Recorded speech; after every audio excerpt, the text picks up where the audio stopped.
Goody, thank you so much for this conversation. And for somebody like yourself who never got drafted, but is on the verge of playing 700 NHL games, you've got 2 Stanley Cups to your name. Things have worked out pretty well in this league. Yeah, it's wild to think back. I went to the draft, my draft year, sat through the whole thing. Oh my gosh. Yeah, it was in Minnesota in 2011, and as it worked out, my first NHL game with the Sharks was in Minnesota. So that was kind of a cool moment, and yeah, I think I've had a pretty good career so far. Hoping there's many more games left, and it's a lot more exciting times. We're not ready to close anything out yet. I'm just saying up to this point, and all things considered, and wow, a little traumatic, right? To be at the draft, not hear your name. Yeah, it was. I mean, wow, that was bad. But I think it's you see guys getting picked that you just know you're better than. And time has proven that to a large degree. Yeah, I think. Yeah, and it's. But who knows? I think about it here and there. Yeah. If I did end up getting drafted in the 5th or 6th round, would I've had the same fire and motivation to continue to improve and change things in my game that would help lead me eventually into the NHL. So who knows what would have happened, but it's a cool story to look back on.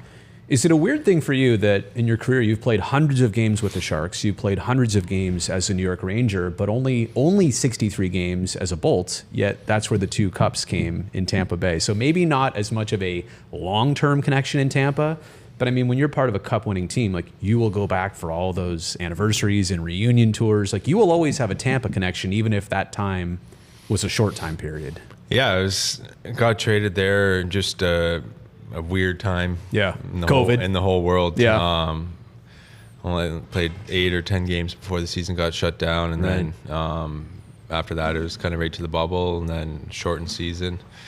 So almost ended up playing more or the same amount of playoff games as regular season games wow. with them. But yeah, it's I loved my time there. Obviously, when you win, it makes everything a lot better, and yeah, the place will always hold a special place in my heart. I actually adopted one of my dogs from Tampa, so she's a good connection to That's awesome. to Florida, and yeah, it'll always be fun to go back there. April 23rd, 2019. You know the date. You know the game. Round 1, Game 7 against Las Vegas. It's amazing that kind of still exists right now, all these years later, as the last biggest moment of the franchise. There have been other big moments, but that's like the last big moment of the franchise. Do you have any thoughts reflecting on that game, your goal, how it ended, how crazy that night was, that whole series was? Yeah, it was insane. Obviously, Game 6, I was in the box. Yeah. When Tommy scored the OT winner. Yep. So I was, I went from, just the worst thoughts in my head. Obviously, you don't want to be in the box for a power play goal against in overtime, and then he scored that. So I was the happiest guy in the building. And then, fast forward 2 nights, Game 7. Obviously not the game we wanted for the first 50 minutes of the game.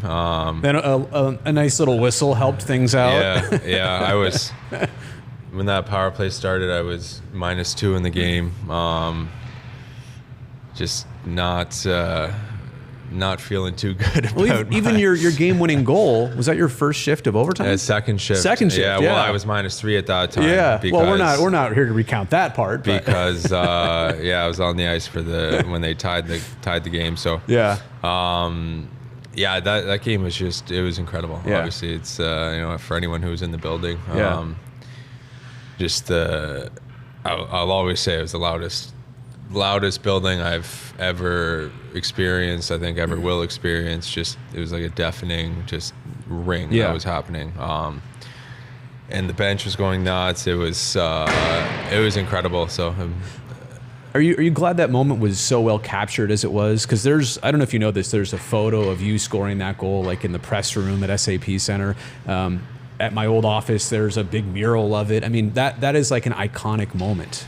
Yeah, and even when I wasn't playing here, I was on the Lightning or Rangers. That's still the most popular photo I would sign, and even coming back here and whether it's at the foundation events, the wine event, it's the main thing. You created a moment essentially. Yeah. So it was cool. Obviously something I'll never forget. That's awesome. I feel like you make a lot of time for your son and your wife during warm up. Yeah. And most players, if they see their family, they're going to go over and say hi, but you kind of hang out there in that little corner. I think that happens. It's so cool. My routine in warm-ups is I'm always on the left side, whether they're there or not, and it just so happens that the viewing area for the families is right there, so it's awesome. I think it's cool to see him going from coming to his first game when he was 5 or 6 weeks old to standing on the ledge of the boards and actually realizing what's going on and recognizing me and sticking his tongue out and seeing him have fun, and my wife struggling to keep him up. Be a solo mom at the time. He's a big fella.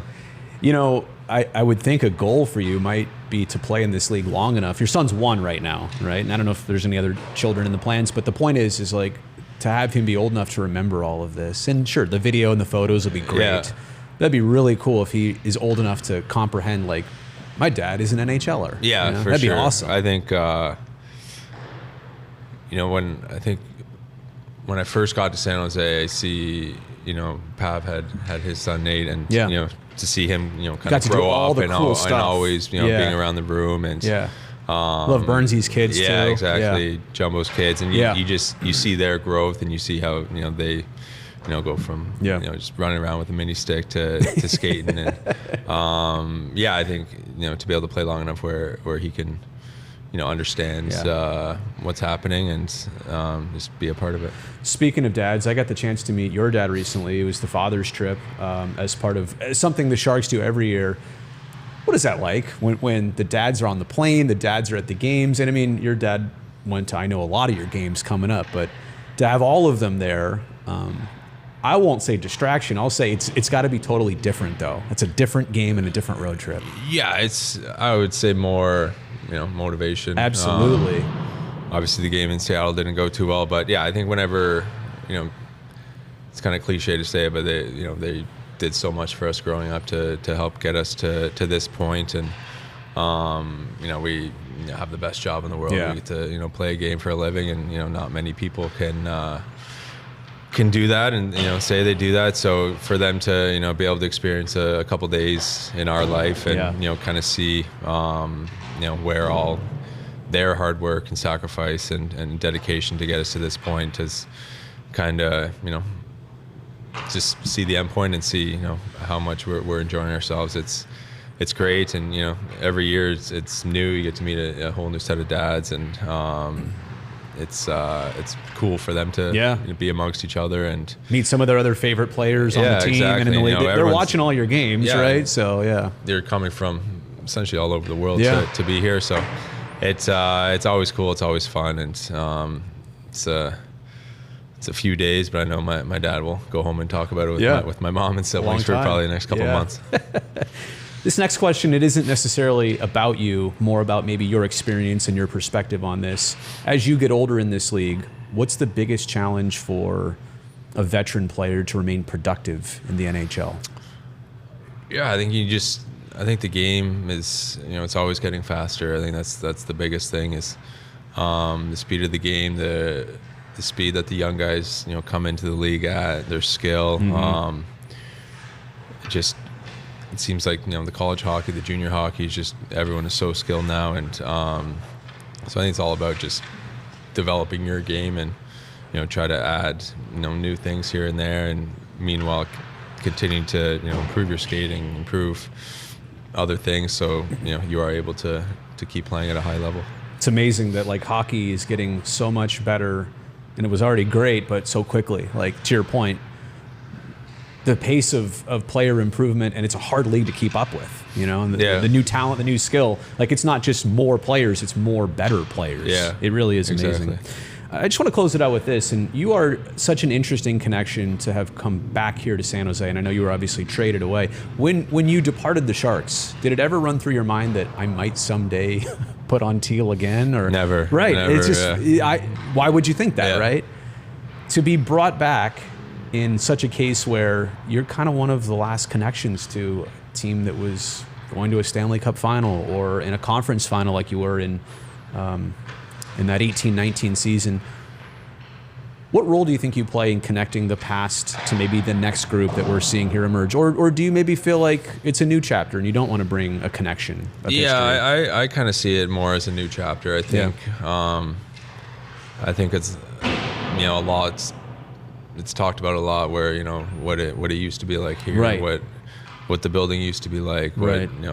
How things were different. But I think if I'll answer questions if guys have them about what it's like here if the team's winning and doing well and consistently making the playoffs. But other than that, I feel like it's time to kind of write a new chapter and start fresh with the guys we have, and let everyone kind of build their own legacies and memories, and not always kind of revert back to how things used to be. That's a great perspective. It's obviously great to have you back. Thanks for this time, and look forward to seeing you the rest of the year. Thank you.